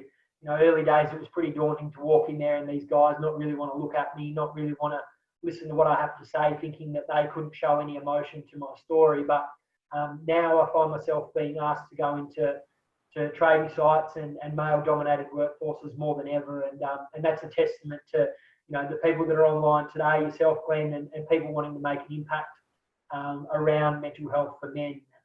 Because we have come a long way, and we've still got a long way to go. But you know, I bloody love getting in there now, chatting to tradies, because they see that I was one.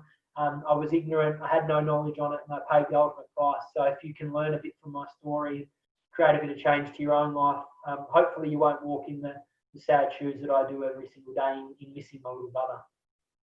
Yeah, thanks for sharing that story.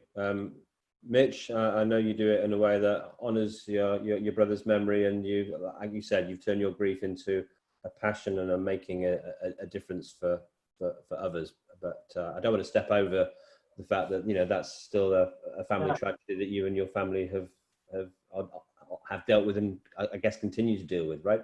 Yeah, absolutely.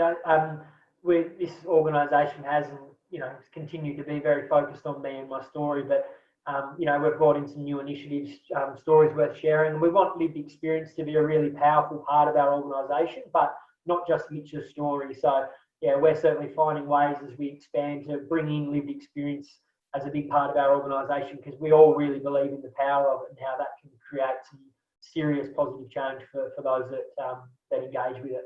Yeah, and you take your message, although, I mean, going to Tasmania and knowing you exist is remarkable, because you can't really go anywhere in Tasmania without seeing a car drive past with one of your sort of logos in the back, or see it in a shop window or something like that. You've really made an impact across Tasmania, and everywhere you go and talk about men's mental health in Tassie, your name comes up.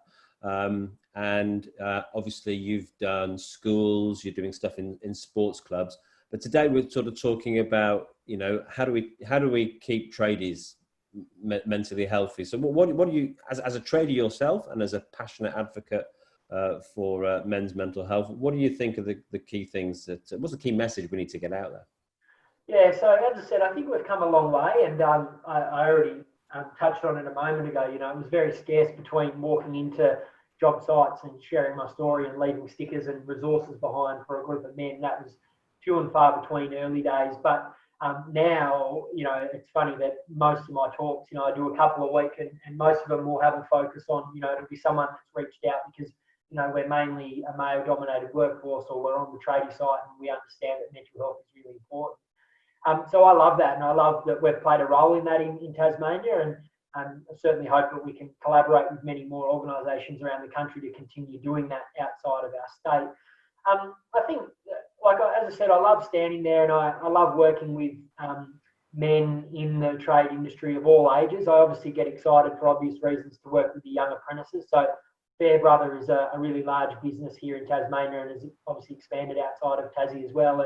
And every year they have their apprentice day, induction day, and I go up. I've done that the last 5 years, and stand in front of 30 or 40 first-year apprentices and share my story and encourage them to create a culture as they come through their organisation to look out for one another and to have chats and learn of the support that's within your organisation, but also externally.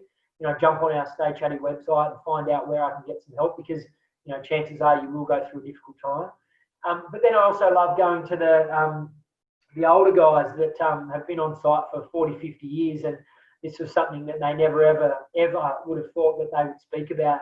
I love going there, and I love seeing that I've made an impact with them once I finish.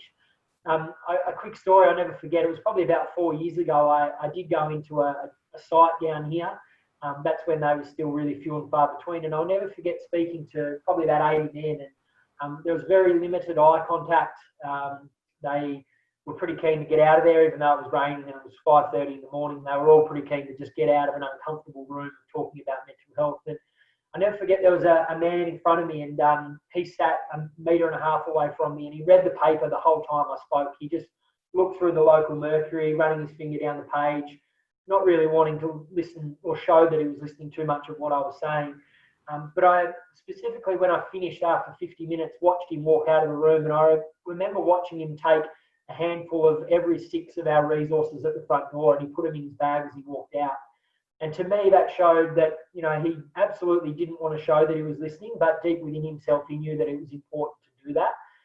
And for me, I took a lot of confidence out of that, to often remember that when you're sharing with men in particular, women as well, but in particular men, not to get caught up in their body language, because I know that most of them will be listening and they'll be taking it in and thinking about how they can help themselves and how they can help others, but they might just not want to show that. And whilst we try and break down those barriers and create change around that, we need to accept that that's just how some men will learn, and that's really important. For me, I think the one takeaway, anytime I've gone to talk to men or groups of tradie guys, I think change has to come from the top. There's been a few times where some everyday guys who work in an organisation will invite me in to have chats, and that's great, and I share my story and we share our resources and we build a bit of a relationship, but it hasn't ever gone as far as opposed to when an employer or a team leader or someone on site who's leading has invited me in and said, look, we want to really create some cultural change within our organisation, that's when the change really goes to another level. Fairbrother, for example, Royce Fairbrother, who's 75 years of age, but he's really grabbed it with both hands and said, we as an organisation want to create change. And I think if leaders, in particular men, can stand up in front of other men and say, we mean business about this mental health stuff, we want you to come to us, we want you to learn where there's help, we want you to learn how you can create change for yourself or others. That's how the change will not only just change short term, but sustain that over a long period of time. So it can't just be one-off presentations from people. You need to have those reminders. The Healthy Trade Project, adapting things such as that to bring in with as part of your everyday organisation, having weekly chats about mental health, resources, putting them around the job sites. It's so important that it's not just a one-hit wonder thing. It has to be from the top and something that really becomes part of your culture and sticks around every single day to be reminding your workers where they can get help and that they can have a conversation. That's great, Mitch. Thanks so much. We're joined by Jeremy Forbes now, so we're going to go over to Jez in a moment. So just one final thought from you, Mitch. Any final message or link? Or probably covered all that I wanted. I think I often have moments in life where I know a lot about mental health now and I wish I could go back in time. And I quite often think about many moments where I rocked up to a job site or rocked up to work with my mates who I work with and I wasn't feeling 100%, or I know now looking at them that they weren't 100%, but neither of us asked each other, how you going? And I think for me, if I can relay that to anyone listening and anyone I meet, to never take that opportunity for granted and make sure you reach out to someone that looks off their game, because having that chat or just listening to them at the end of the day could save their life, and there's nothing more important than that. So even though you're blokes and you probably don't really feel it's comfortable, trust me, it's worth it, fighting through that moment of vulnerability to have that conversation. So never leave that behind. Great work, Mitch. Great message to finish on.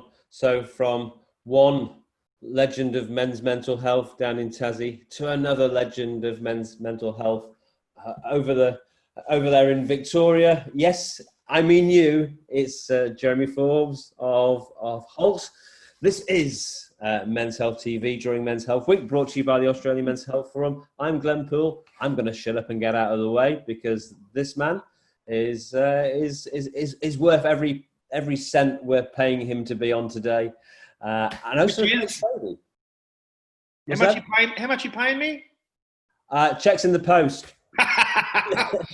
We don't do this for money, mate. I'm sure everyone understands that out there. What do you want me to talk about, Paulie? Whatever you want to share. So we're talking today men's mental health, and we've got a particular focus on, how do we keep tradies mentally healthy, which is why we've asked you to come on and share. And this is for the blokes out there and for people who are going to share it with blokes in their life. All right, great. Can I just say, Mitch, doing an amazing job in Tassie, mate, and I want to stay in touch. There's so many ways we can help each other, and that's what this is about. Yeah, Paulie, it's about none of us are competitors, mate. We're all in this to help each other. That's the first thing I've got to stress. All of us can work together, and that'll be great. Mitch touched on a lot of stuff, which was awesome. So Holt, we started in 2000. We got a pretty cliche thing, but it stems from the culture. Yeah, so it was that tradie culture, and I use it a lot, and I talk about this. You'll be right. She'll be right. You'll be right, mate. She'll be right, mate. Cup of concrete, harden up. All these things that we've all used, we've all spoken about, and Holt's done almost 1,000 events, spoken to 50, 75,000 tradies and community members.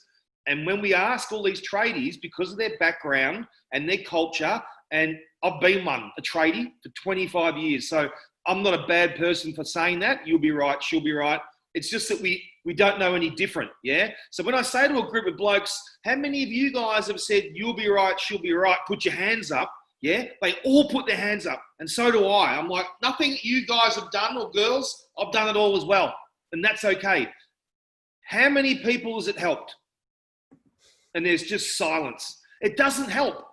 So automatically what I ask everyone is to not just get rid of that. And we can change our behavior. We can change our thought patterns to, instead of a tradie saying, you'll be right, which is the easy way, actually saying potentially, mate, I love you. Yeah. I'm worried and I'm concerned. Maybe you should see a doctor. I don't know. That's that there, and all my people will agree, that's potentially a life-saving conversation.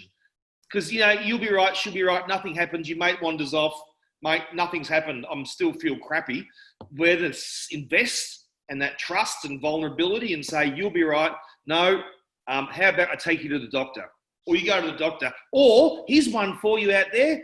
I'm going to take you to the doctor. I'm going to get on my phone with my Boba Fett Star Wars case, because I'm a bit of a nerd and a geek, and I do have a Boba Fett tattoo there, which I won't get my gear off poorly, don't panic. And actually ring up the doctors and actually say, mate, I want to book in. I want to book in for my mate, Glenn. I want a double appointment, and I'm going to take Glenn, because I love you, man, and I'm worried. I'm going to take you to the doctor. And I'm not going to just dump you out the front and drive off. I'm going to go into the doctors, and I'm going to sit there with you, man. And what's going to happen is hopefully you'll do a mental health care plan, and then we'll see. And you might need to see a counsellor. But that's okay, because if that counsellor doesn't work, maybe you'll go and see another counsellor until you find the right one. So people might have 1, 3, 5, 7 counsellors. There's some of the initial things we can break through those stereotypes of not investing. It's none of my business. Well, I'm sorry. We're losing mates out there. We're losing mates. It is your business, our business, not just focusing on you, Glenn. I'm talking in general. It's all our businesses to help our mates as humans. We go to war and we fight for our land, and we go on the footy field. God bless the Collingwood Football Club while I'm here. But we ignore that mental health fight. So we need to engage with that so much more and do more around that. And that's what Holt does. So like Mitch does, we go to hardware stores, we go on to job sites. We were lucky to get a couple of million from the federal government to run Holt workers, which is great over a 4-year period, mind you. I haven't got $2 million in my back pocket. Don't panic. We have to go through the PHN's Department of Health and the federal government and acquit every dollar, which we should as taxpayers' money. But it's enabled us to build and grow and start building a national program.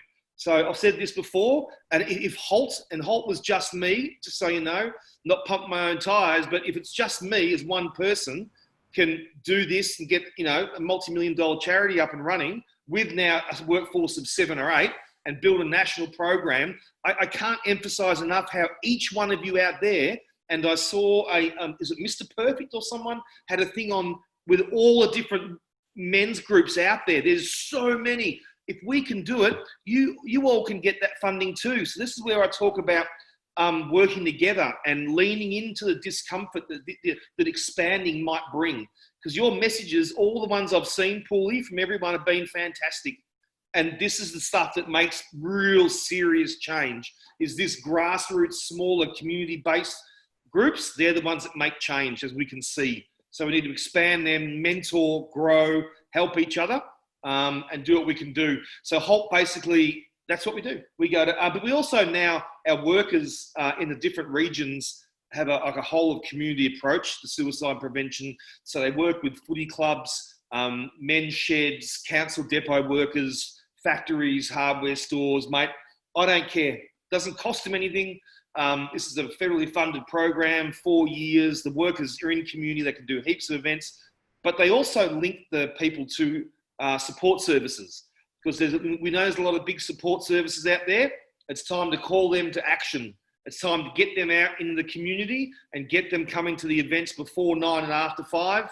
And they're starting to do that, which is really good. Holt has these things called Holt friendly clinics. So it's really, we all, at all our events, just in case someone gets triggered, we like to have a doctor, psychologist or counsellor there. So now we have doctor-friendly clinics and psychologists across our regions, and our Holt workers are investing in building them. What does that mean? Hey, as a dude, I can't get in to see a doctor. I can't get to see a psychologist. There's no psychologist. There's no counsellors. Every excuse. Sometimes that's valid. I get that. But what if we had that engagement with that Holt-friendly clinic and psychologist clinic where they could guarantee someone coming to the Holt event actually had capacity to come and see them, and they knew about Holt, and the person at the event could bring them up and get in straight away. So we do some stuff around that, about taking that excuse away and making sure the men can get in to see who they need to see. And Mitch touched on the TAFE about the apprentices. And I'm sure everyone out here, from the Healthy Tradie Project to INAT to Trademut, all those conversations that are happening out there, yeah, the issues that 50, 60, 70-year-old tradies are having, I could almost guarantee you they're the same issues that the apprentices are having, and we're not addressing it enough. So we're trying to change the curriculum and introduce more. What is it? Relationships and finance, yeah, two of the biggest ones, I think. And and we promote relationship counselling and financial counselling. But when we talk to apprentices, they're the things that bother them the most.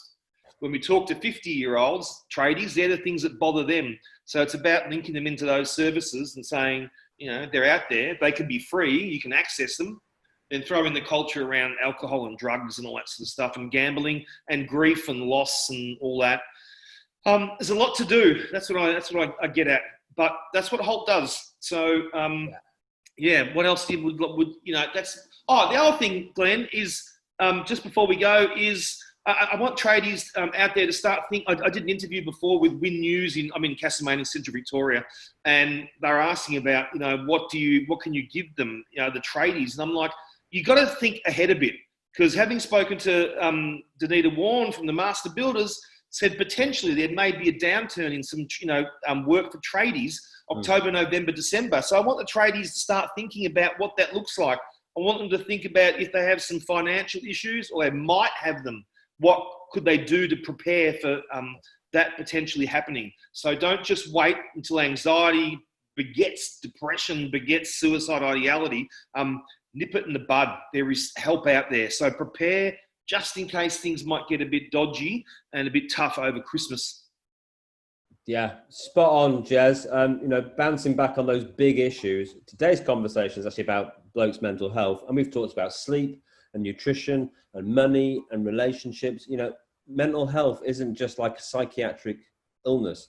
In my work on suicide prevention, I just say basically there's 4 key things that put guys on the path to suicide. Mood, like mood disorders, is one of them, but the other 3 are work, wife, and booze. So by which I mean all the financial stuff and the work issues you're talking about, turning to booze and drugs to cope, and then wife, anything to do with relationship. And those, like you say, these are the things that are bothering teenagers, they're bothering guys in their 20s, they're bothering guys in their 50s. And when we have big issues like, you know, the downturn of the economy, which is probably going to come, then that's going to have a massive impact on people's health and well-being.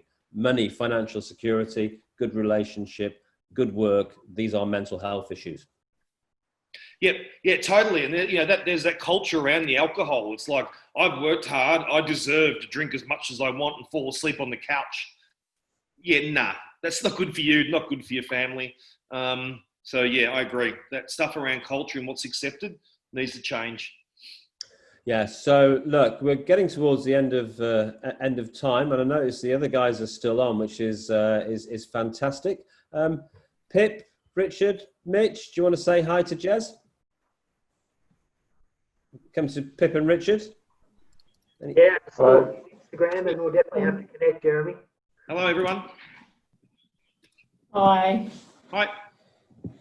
So it's great to see that, you know, there are so many awesome projects out there actually reaching out to tradies, and that's one of the big things that, you know, we focus on the Australian Men's Health Forum, is we don't just make it about, you know, this is Men's Health Week, and of course we're going to put messages out about exercise and diet and not drinking as much and not smoking. But we also say what's really important is that we reach out to blokes where they are, like you always say, Jez, before 9 o'clock and after 5 p.m. It's not rocket science. If you want to engage with blokes, you've got to engage with them where they are in the workplace, in their language. And you guys will all know, if you approach it right, blokes will engage. So we haven't got an issue here with blokes not engaging. We've got an issue here with not enough people like yourselves getting out there engaging with blokes. And it has to be, like you say, Jez, from the grassroots up. Of course we need those top-down services. Of course we do. But we need people out in communities reaching out and taking care of all the blokes in our lives. And today we're focusing on the tradies in our lives, because we all need tradies. We need things painting, we need things glazing. And if Jez and Mitch are out there doing all this mental health work, then someone else is going to do the painting and the glazing. Yeah. No, thanks, Glenn. I think it's good for us all to, even us on the panel, to learn about the other organisations and initiatives happening. So it's certainly been good learning for me as well. So thanks for having me on board. Yeah, no, you're very welcome. Thanks for all the work you do. Jez, you're our last speaker. So any last message or final thought from you before we sign off? Just please listen, open up the conversations. Don't be afraid to use the word suicide and listen to them, mate. Brilliant. We've posted links to all these projects, these great projects, in the comment section on Facebook here. This has been our first episode of Talking Men's Mental Health here on Men's Health TV during Men's Health Week. It's 2 p.m. We're going to say goodbye. We'll be back at 5 p.m. for the Men's Circle meetup. We'll also have another episode of this tomorrow at 1, and tomorrow Men's TV starts at 12 noon with the Blokes Healthy Lunchbox. Thanks for tuning in. Please like it, share it, tag people in, and spread the word so we can get this conversation to as many blokes as possible. Thanks, Mitch. Thanks, Richard. Thanks, Pip. Thanks, Jez. You're bloody legends. Thanks for all you do. Thanks, Paulie. Glenn. Thanks, guys. Bye.